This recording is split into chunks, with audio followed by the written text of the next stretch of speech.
good evening, and welcome to Diversity and Equity in Education.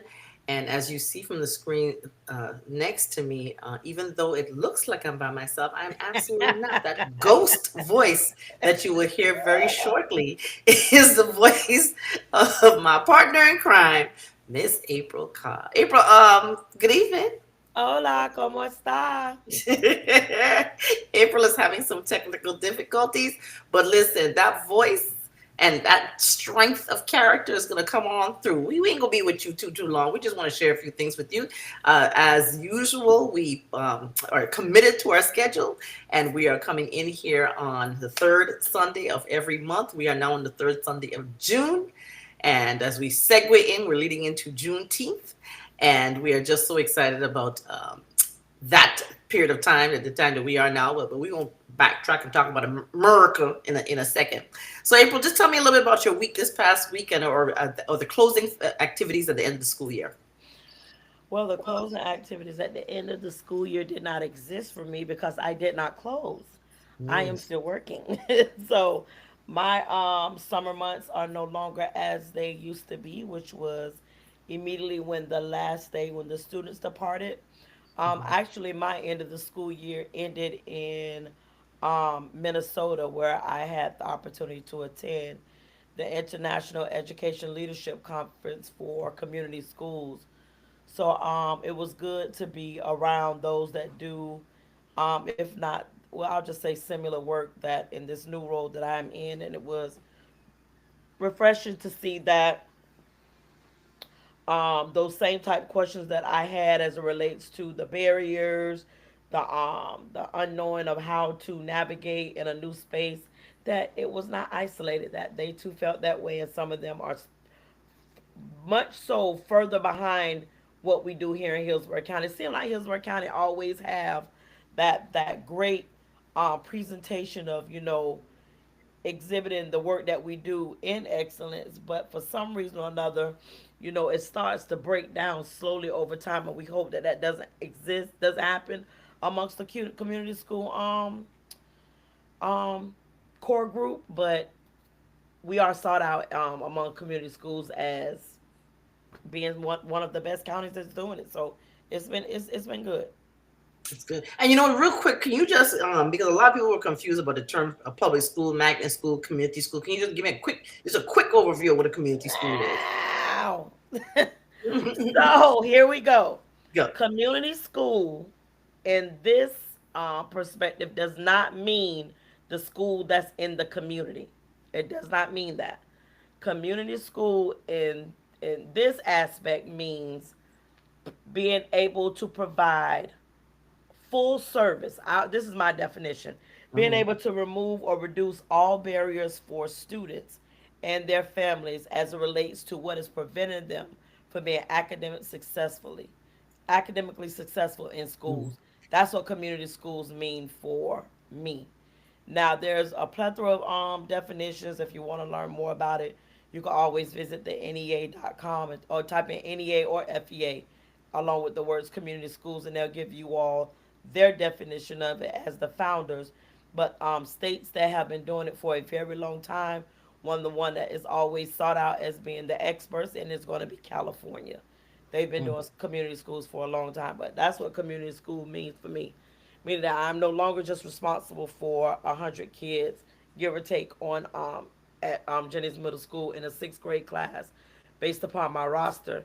Now I'm responsible for all the students on Jennings campus as it relates to if they exhibit any barriers that are preventing them from demonstrating greatness academic wise and actually emotional wise. Mhm. So that's community schools.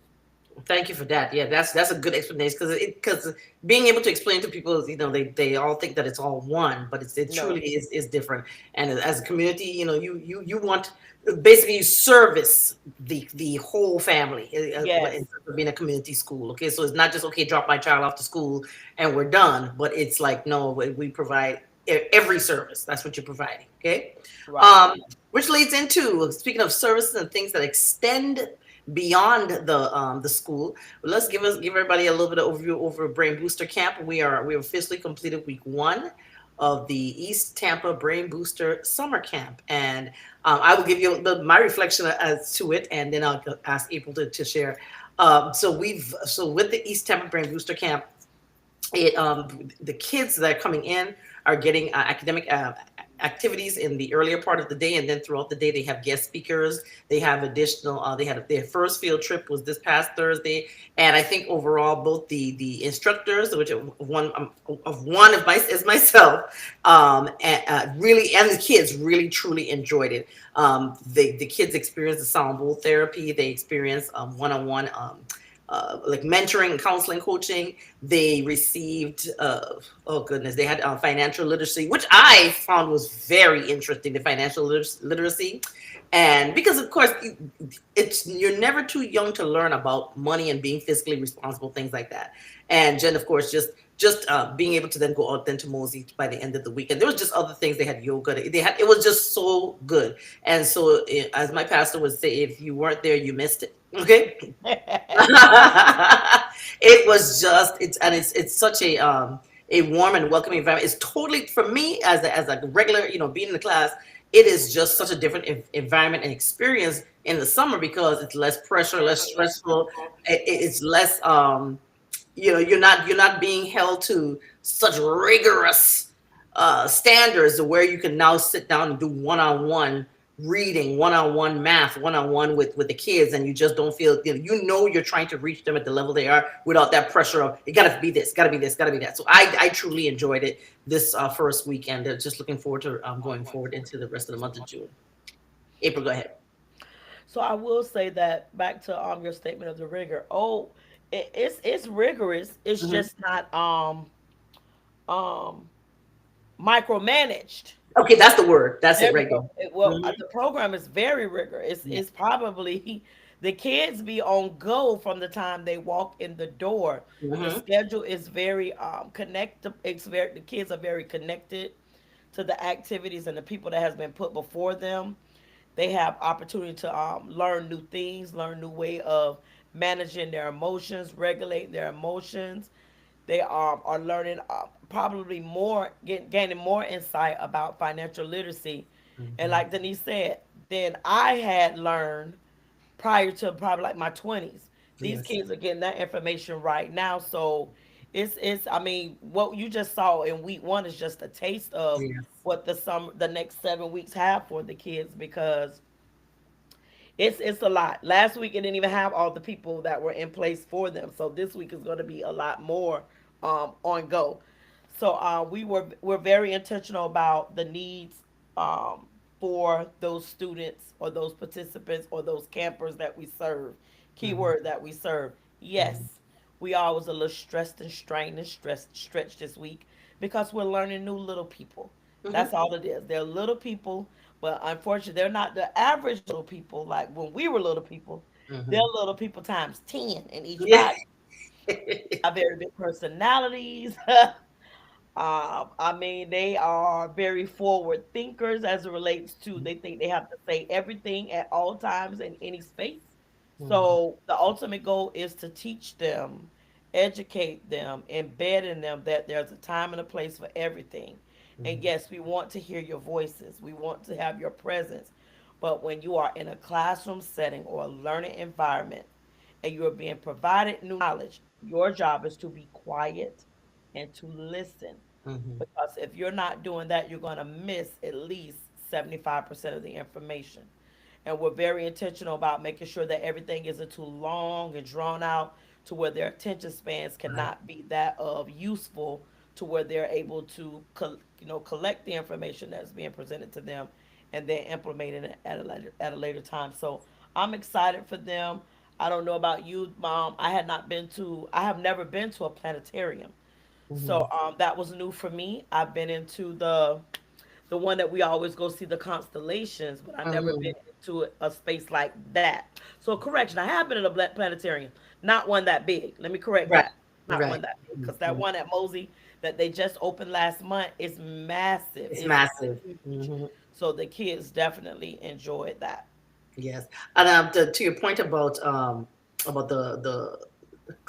to me the calming down.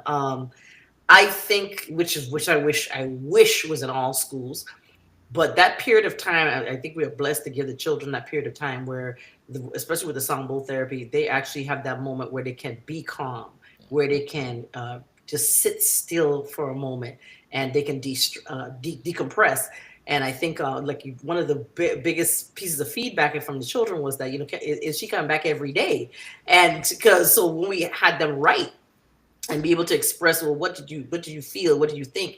And a lot of them were like, well, this is the first kind of quiet I've received in a long time. Like everything is noisy, but it was just so good to be quiet. And yeah, I'm telling you that the first day of the sample therapy, almost everybody went to sleep. Knocked out. Knocked. When I tell you they was knocked out, spread it including out, including I was myself.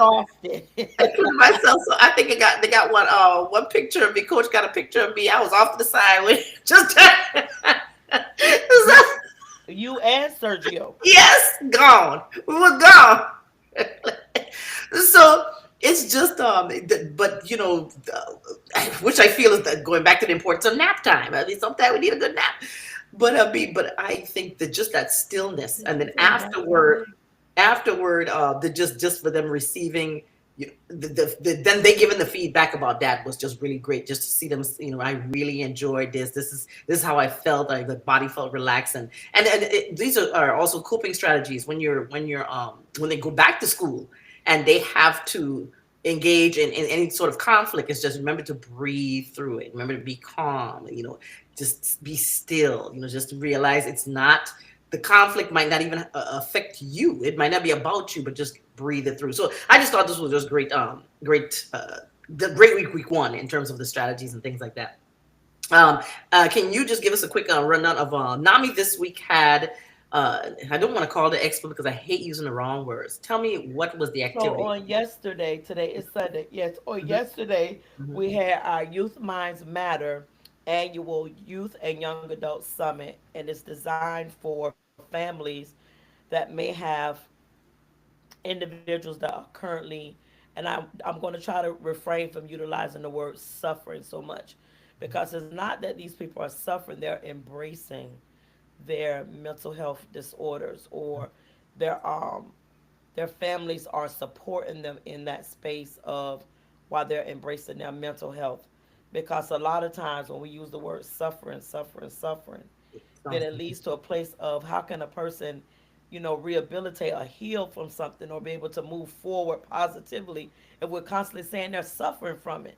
No, they're mhm, not suffering from it. They're embracing it. yeah, They're learning strategies on how to navigate in society to where the acceptance is there. Not to where they have to, fall in line or do what's expected, but just so that there's a line of, empathy, understanding, and so on and so forth. So we held our annual summit. It was great. We had amongst the participants, vendors, and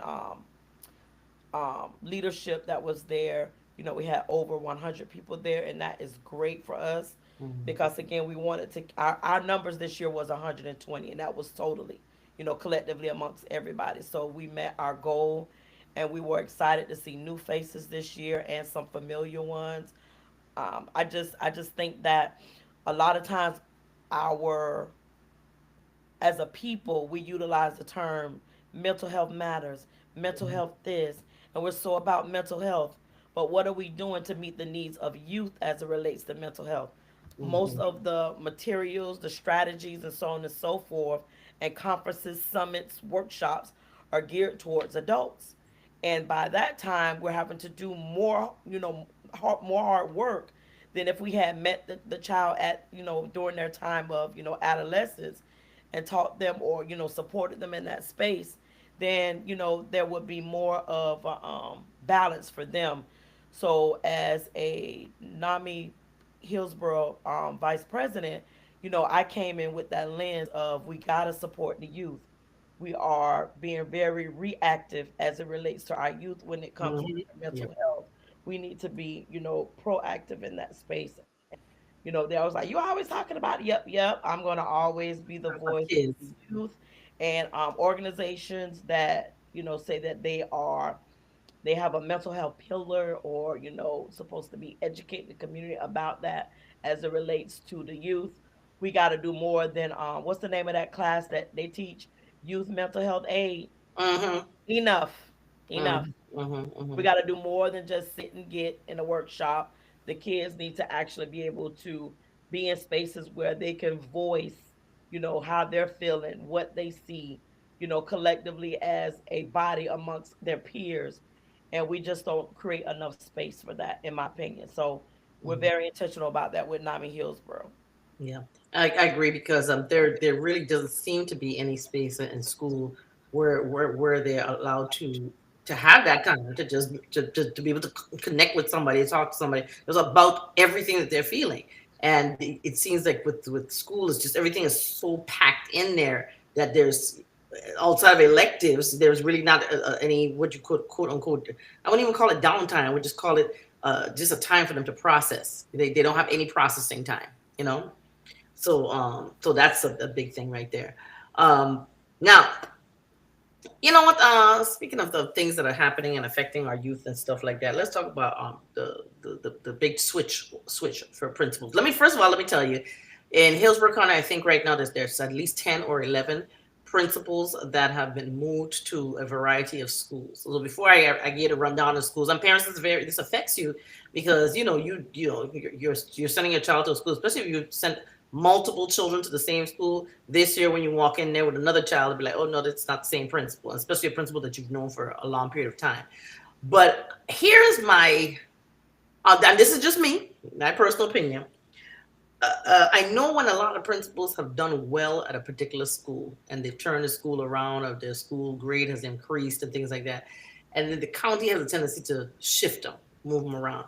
I really think, and again, this is just me, okay, and it expresses the opinion of no one else but me, that they should allow them to stay and continue to build their faculty, build up their staff, build up, continue to build up and give them more than 2 or 3 years of results. Give them 5, 10, 15. Give them at least, okay, a minimum of 10 years of results. And I mean, I know it seemed like a stretch, or even 7, since 7 is the period of time where they say your debt is erased after 7 years or whatever. Give them 7, at least 7.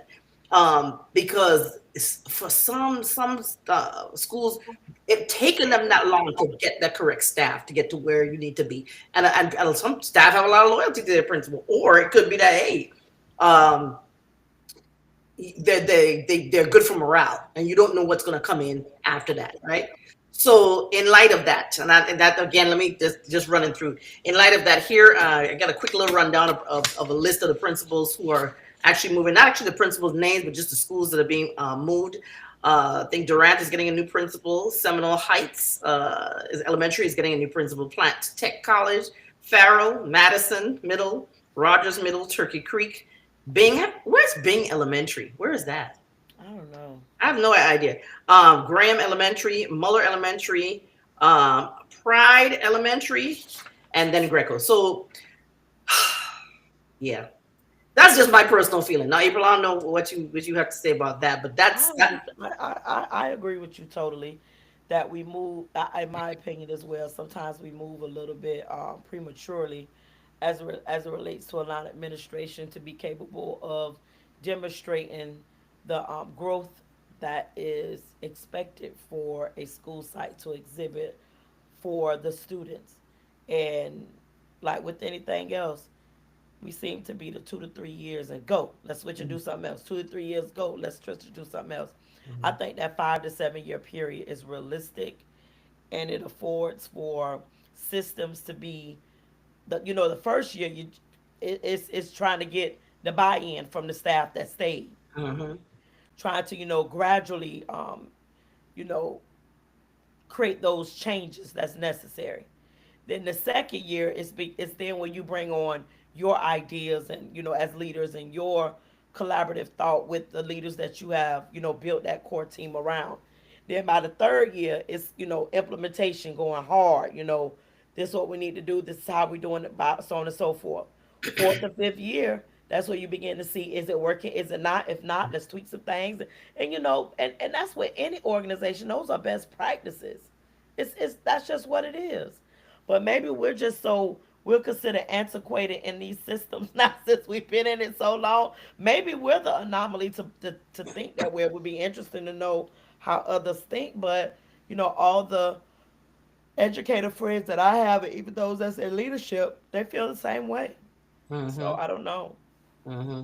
And you just yeah, when it comes to that, I don't know. I mean, sometimes it and you don't, especially you have to consider the anxiety of the staff. They don't know, especially if you had a good principal, then that principal's moving, and the staff now becomes anxious, the staff that remains, because they're like, well, we built up a good rapport with this person. What if we get something worse? Or it might be better, but what if it's worse, especially since the rapport was excellent.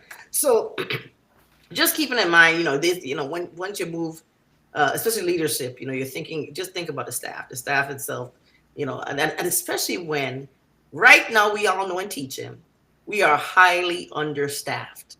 So what if you drop a principal into a school that's missing, they need all the positions filled, or they need at least a good, one major, what's the word, one core teacher in every subject, in every sorry, not one core teacher in every grade level, and just, and it's like starting from scratch.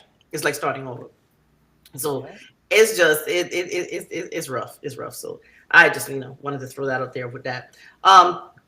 Going to what was I going to talk about? Oh, Juneteenth activities. Now Juneteenth happened to fall on a Thursday of this week, so I've noticed over the time, over the past week, there've been a lot of activities that took place either last week or this particular weekend right here. Um, so I know, April, you might have gone to one. I've been to one myself. But what's the one that you went to? I didn't go to any Juneteenth activities Oh, because okay. our event was yesterday, and that's what it seems as though Yeah. most of the activities are being held not on Juneteenth, I'm which Juneteenth. is weird to me, but it is what it Yeah. is.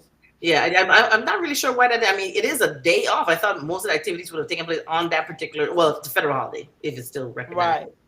So it's Right. interesting to me that it's not Yeah. happening that way, but yeah. Yeah. So I couldn't understand that either. But so we'll see what happens there. But just to let you know, if you look up through Hillsborough County, there were a lot of things happening this past weekend. I'm hoping that there's something Right. else this upcoming weekend, and I make myself laugh. And that leads us to what's happening in the world of politics. Okay. Ugh. Oh my God. People, I know you all pay attention. I try my best to wean myself off of a lot. Right, exactly. I try myself to wean myself off of what's going on. But we're just going to hit you with three of the well, like I said, since we talk, we are on our podcast at least once a month, just wrapping up from the month before till this month. They have just been so much stuff going on, including of course the huge political protests yesterday, the what's happening, what's going on over in the Middle East, and then of course the shooting of this one of the, oh gosh, the lawmaker. I think her name was Melissa Hortman. I think it was, and it's just to know what is happening in the country. First of all, as a person of faith, God told us there was going to be wars and rumors of wars and everything. This is coming. As we say, we exist in the last days. But just knowing that all of this is happening, and one thing that stood out to me was when one person kept saying, I heard through social media, all the different um, conversations. It's like, well, where is this particular black leader? Where are the black people at? Where are the black people at? I'm here to tell you that a lot of black people are home. just, we just home, because Right. these are fights that we did not put ourselves in. We are barely was sticking around and holding on. And then currently, I'm hearing, of course, once all the deportation of the immigrants and all of them, they're trying to push them out and push them out and push them out. Now, I don't know if you heard, within the last 24 hours, now the current president is saying, well, maybe we should not do that. So, which I just found absolutely hilarious, because big business is probably, well, not probably, I'm quite sure big business has told him, say, hey, if we don't have these migrant workers, we won't have fruits and vegetables. We won't have meat because the one that, I don't know if you knew about that one raid that took place in a meat packaging place where every single employee was snatched up by ICE, and then they realized, wait a minute, we produce 30% of the state's meat. Yeah, so how the grocery price is going to be then? And then we won't have just basics, the basic thing that other people are not doing. So it's like, the common sense has long left the building. Common sense doesn't seem to even exist anymore. And I just find this whole thing just completely ludicrous. But again, we just gonna sit back.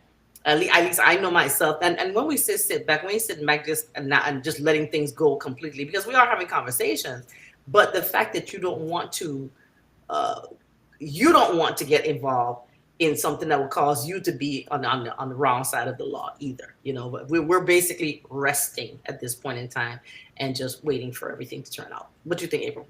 I totally agree. I just think that we don't have a fight in this right now, unfortunately, as a people. When we was fighting during the George Foreman, not George Foreman. Look at me. I don't know why I always say George Foreman. Floyd. Hmm. George Floyd. I'm hungry. I know. I know. We gonna wrap it up soon. Go When we ahead. was bringing awareness just to the injustices as a whole, as a people. The fight at many times just felt very isolated for black people. Let's Hmm. just say that. And I don't know. I just feel that we are definitely a part of what's to come in the event that he continues to get away with what he has considered proper legislation, proper politics, whatever you want to call it. But I just feel that we are not going to respond the same way, Right. unfortunately. Hmm. Hmm. And I believe that's why the response is so aggressive to other groups. Yes. If once you realize, oh, the group that I really want to target, you think about it, Ah, send us anywhere, because I mean, where are we gonna go? That's first of all. the So same let's place they would go. right, Back. right. Where you going back to? This ain't yours either. Right, exactly. So then you have well, let's pick another group. Okay, we're gonna pick these immigrants who we all, cause and they say that they're violent criminals. But if you're a violent criminal, what you doing at the Home Depot picking them up? Why? If I don't, It's crazy. All of it's crazy. you at Home Depot, places like that. That's what, like when they were talking about going to schools. We're like, well, where the criminals in school at? I mean, I don't see Well, let's what you're let's let's go back to this. That now he said these good people been here working all this time, right. and now it's a fit. Like, dude, what the heck is That wrong that with sound that you? sound like dementia, as far as because Yes. I'm And telling what you, are the people that around you? Are around they here. just as bad ish crazy? Yes, Like, yes, what's happening? yes. But You my are traumatizing a population of people that Mhm. have more, Right. they That, put that in actually more work than you have in your lifetime. life. They've actually contributed more in taxes, and Right. people don't seem to understand. It's like, but again, this is what happens when racism blinds your common sense. Because I mean, clearly, that where racism blinded common sense was. Just take Target for example. Target's CEO actually had to slash his own salary because he realized, wow, these black people actually spent money in Target. Yes, so there go. When you're trying to sit to yourself, hey, I'm gonna take away this because they told us the DI wasn't good. Whatever. Okay, we'll see what the power of the dollar does, and look at what happening now. And it go back to all kind of things. Like go back to the kid that had shot that CEO, Mangione. Okay, listen, his frustration stemmed from greed too. Someone was so greedy that they're not helping his own family, and that dude was rich, which blew me away because I'm thinking he's like one of us, but his actions made him like one like the common folk. Okay, um, but other racial groups need to pay attention. I mean, you know, you will say the Asian people are trying to stay out the fight, but I want to say this to that community as well. There were internment camps for Asians back during the World War, so you know they come after everybody. Nobody's safe. So if you're not looking at history, again, history is constantly doomed to repeat itself if people are not paying attention. But the one thing that's driving this whole thing right now is just simply greed.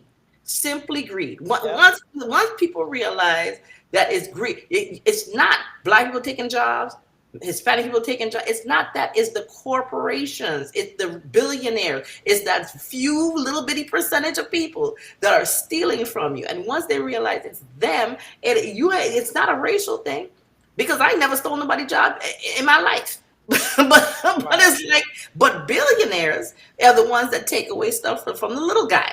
All right, so here you got farms closing down. I have nothing to do with that. You have whole entire productions of goods coming to a complete halt because racism decide, oh, we're gonna just arrest these people. Why? Why? So if people would just open up their minds and just start to really think about it, the grand picture, the big picture, they realize this is crazy. The whole thing is just crazy. So my only advice for people is just continue to keep your head down. Especially black people, just keep your head down. Keep your head down. We'll just see how this goes because as you see the flip flopping taking place, and especially wait a minute, the big flip flop was between your boy between what's the partner who fell out with him, Musk Oh, and must have let me come tell you, out. And now I'm gonna tell on you. let me tell you something. I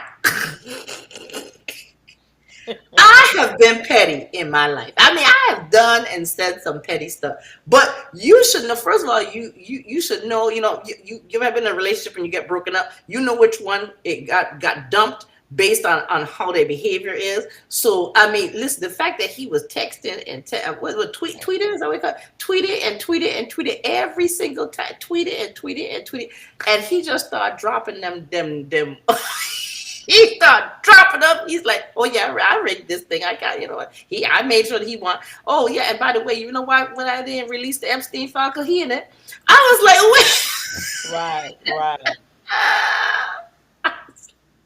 I said, "Oh, your level of petty is delicious," and right. so it's take flight all the way, and that's just some pettiness that I thoroughly enjoy because we know when a person who's filled with ego and a narcissist are trying to work together, somebody gonna fall up because they need to be the bigger person, and it just looked like you ever watch the Knock'em Sock'em Robots? It just looked like those two little characters just that back and forth, and both of them crazy, and Yep. I just so I mean people all do you realize so that if that don't wake people up, do you see the oligarchs, the richest people are fighting and they're destroying your life. Turn your anger around from being racist and realize these are the people that creating the big problem right there.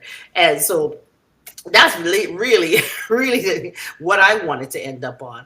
I didn't really have anything else. Of course, April again is the quiet box to my side over here Uh-huh. because she has technical issues. But guess what? Her voice is loud and clear, and we're going forward. What's in store for us next week is our continue again with the brain boost again. Parents, please, all we can suggest to you is okay. This is like how many weeks we out of school now? This will be two official weeks, right, out of school. Yes. Okay, parents, We're if your entering children, week 3. right. So parents, if your children are not involved in something, please let them read a book. Please get them somewhere where they can read a book. And libraries have air conditioning. That's first of all. Let's just get them out the heat, okay? Put them in a library and let them read some books. Because it's we don't if they're not involved in something, they have to be that brain cannot be on frozen the entire summer because it's very difficult when you get them back into the school year to just get them started and motivated again. It's just it's crazy. It's crazy. It's so we just want you to that's our advice for you. We'll be dropping some tips also later on about how to increase your child's literacy, and that's so important too. And then, of course, just give them little math activities, math games. And that's the type of stuff we do at the camp. But you can find a lot of that stuff online. in the form of games in different ways. And I think later on I'll drop some of that information in on our page, as well as I think Teaching for the Culture will send some information over there. We'll put it on there. Bianca will put it up there for us. Anything else you got, April? No, I totally agree with you as it relates to the kids, making sure that they do not have summer slide, because it's a real thing without question. Keep in mind, the first 2 weeks of school, the kids are given their PM1. Yep. Yes, they're given Mhm. it. And it will display, how much of the content that they allowed to, kind of escape them as they were video gaming all day, all night, Yep. not reading books, never, never day, You're and right. so on and so forth. So again, there's too many software programs that's relatively available to keep that from happening in the event that you chose not to place your child in any type of summer activity. Remember, Khan Academy is one of the most sought out programs, nationwide as it relates to preparing students for SATs, ACTs, and so on and so forth. There are a plethora of videos that Mhm. walk the students through any core content and some career tech information there as well. So make it a team, no excuse, parents, because again, look around at what's currently happening in the world. Mhm. If our children are not capable of keeping up with just the auditory and understand what someone is saying or what's happening, in the visual to see what's happening in videos and so on and so forth, they cannot comprehend what's happening. That's the biggest problem ever. Mhm. Yes, we want them to read, but if they just can't literally comprehend the audio and the visual piece of it, which we've discovered that sometimes they can't. For example, and we'll be done with this. So there was you know how when you call a phone or call a line and it says, please leave a message. Mhm. Parents, I challenge you all to ask for them to call your phone and tell them to leave a message. Mhm. You will find that over 75% of them are going to hang up. What correction? Not call your phone, call somebody else's phone, a stranger's phone. You'll find that over 75% of them are going to hang up the phone because they don't know how to leave a message. Mhm. They just don't know how. Now they know how to leave you a message. Mom, bring me some Cheetos, chips, and candy, and da da da. Mom, when you coming home? Mhm. Mom, those normal, back and forth conversations between parent, guardians, and siblings, blah blah blah. But ask them to do that for someone that they don't necessarily know. You would be surprised. And then also, it was another thing too that came up when we said, um, even sending a text message Mhm. to someone outside of family, a professional organization or someone, a coach or something, sends them a message saying, "Hey, are you coming to the location for the tryouts have changed? Please respond to this message." Mhm. Mhm. Emojis, that's not really a response. But Right. for them, that's going to be a lot of response. So again, do some things to get them, using their phones for something different in their, that's that visual and that auditory piece. Get them doing something different because right now, if they see what's going on politics wise, it just look like everybody fighting. Yep. But what they will notice is that for black people, not a lot of us are in those crowds. The Mhm. question is why? Because mine asked that, why, well, where are we? Why aren't we fighting too as well? And I tried to explain that to the best of my ability because again, it's challenging trying to explain that to a child. Mhm. Especially when they don't learn anything about this historically. And plus, right now, when none of it matches what they're taught in school as it relates to how legislation works and Mhm. Congress work. And Well, I know for me, the part of the reason why I think the protests and things have been going so relatively safely is because Black people are not in the crowds. And um, they yeah, think about it that way. yeah, you have to think about the fact that remember they want to. If from my understanding, martial law can be called quickly. It's usually called right after Black people start protesting. So if then they keep debating to get us to come out into the street, and since we not coming out the street, everybody else is. Well, if you have a majority white people out there in the streets, it's gonna look bad if you start shooting them. Okay, so we are staying home. I remember that one. I believe it was California. That one 2020 when the Black Lives Matter protest was taking place. They put a row of white girls in front, and not one of those black people got hurt because they put them in the Oh, I front. remember that. I Yeah, remember that. remember? So Yeah. a lot, and them white girls were doing everything, throwing stuff at the police and everything, and not one of them got touched. So because black people have, we pay attention and say, you know what, in 2020, that's what kept all those brothers safe. So what we're gonna do is stay home because with this type of leadership going on, we need to stay inside the house because they will do if we pick up anything or you just even say the wrong thing, we might risk the ultimate thing, which is death. So it does make at least for me a lot of sense to me. While a lot of us it's safer to be home, we can protest on the book or Instagram or put a little something out there, but in terms of or stop shopping like we're doing financially crush people, but in terms of physically putting your body on the line, that's not going to stand. I mean, and that's why historically this is why a lot of young people don't get that protest piece of it. But it just again, it must be taught. It just must be taught because our ancestors did lay down their life and put their bodies through all that so that we can have the quote unquote freedoms that we have today. But we, I strongly believe that's why a lot of reasons why it's just safer for us to stay out of a fight that we did not create, right? I agree. And on that note, we go. So we we have a very eventful week this week. I yes. will say that if there are any adults out there that would be like to be a part of our Lunch and Learn series, please feel free to reach out to Denise or myself, where you just take 30 minutes to come and talk about what your current career is or be an inspiration to a child that lives in the inner city.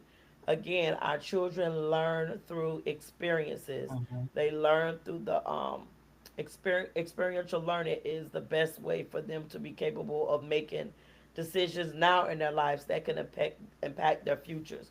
So again, if you're interested, reach out to me or Denise.